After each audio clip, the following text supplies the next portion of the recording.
Good evening. I'm Samael, and welcome to my den. Tonight's story is about a couple who moved into what seemed like a normal apartment until things took a strange turn.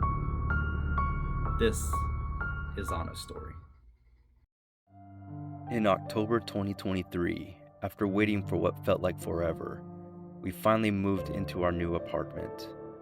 Our social worker from the Veterans Office showed us the place. 3 levels, lots of space, but it felt dark. Weirdly dark. It faced the street, so it should have had sunlight. I leaned over to my boyfriend and whispered, "I hope no one died here." We started unpacking, putting boxes in their rooms. That night, around 2 a.m., I heard someone rummaging through things. Brushed it off. Next morning, I asked my boyfriend, "Were you unpacking late last night?" He said, "No." Then people started knocking on our door all day, even late into the night. They were all looking for the guy who used to live here.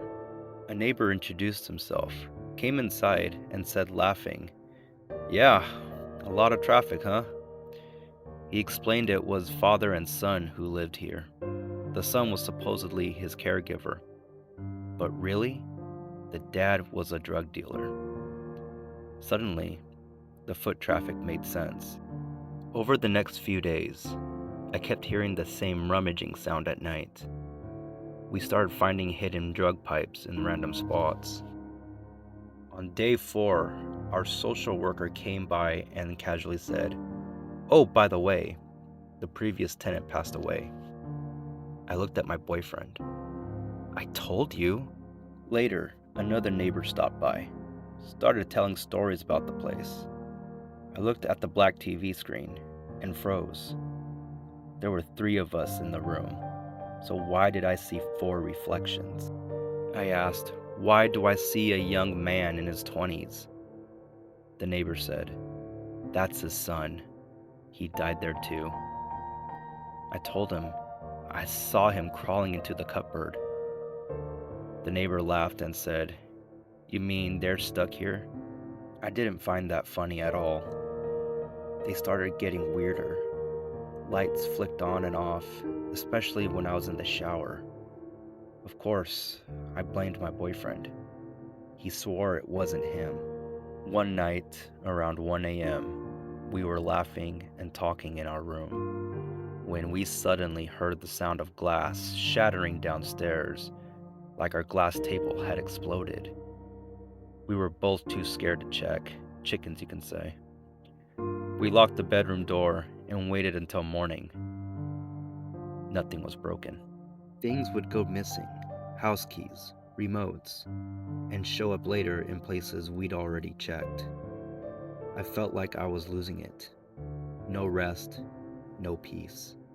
One night we were talking again when we noticed my dream catcher spinning like crazy, trying to ward off bad energy, but it just added to the unease.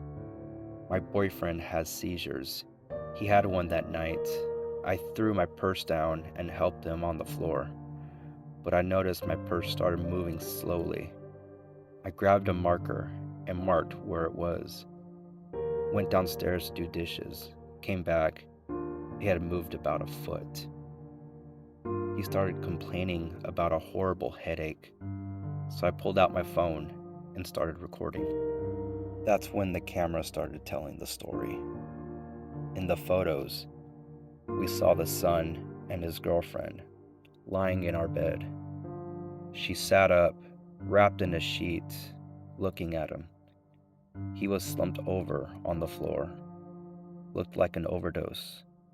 She looked shocked, and then she left him there. I kept taking pictures. My boyfriend was lying there, recovering from the seizure, but in the photos, it kept switching from my boyfriend to the father. I ran outside and showed my neighbors. They were shocked. Finally, people believed me. My heart broke for the son. I could feel that he wasn't evil, just lost. I'd see his shadow in the kitchen and living room. He didn't feel threatening. But the father, that was a different story. I told my boyfriend to take the mirror down in the bedroom. He forgot. One night, while watching TV, I turned and saw a tall, muscular man step out of the mirror. I closed my eyes, rubbed them, opened them. He was still there. He looked like he was headed upstairs. I yelled, "Where are you going?" He turned and started charging at me. Then, his right leg fell off. That gave me just enough time to light the sage. When the smoke filled the air, he disappeared. I dropped to my knees, said thank you. I told the neighbor who had been his friend, and he confirmed the father, Jess, had been in the military. He lost his leg and wore a prosthetic. We called a priest and had the apartment blessed. It felt lighter, more peaceful. But Jess came back, and louder. He didn't like me. He called me a bitch. I've never been called that by a spirit before. It gave me chills. My brother and his native friend came and smudged the apartment, closed every window, pulled the batteries from the smoke detectors, let the smoke build, then opened everything and prayed. Threw the sage ashes all around. We moved out. But just my luck, I now live across the street from an old Chumash cemetery. Have you ever lived in a haunted apartment? What are your thoughts on this phenomenon? Comment them down below, and if you have a story you'd like me to narrate, DM me.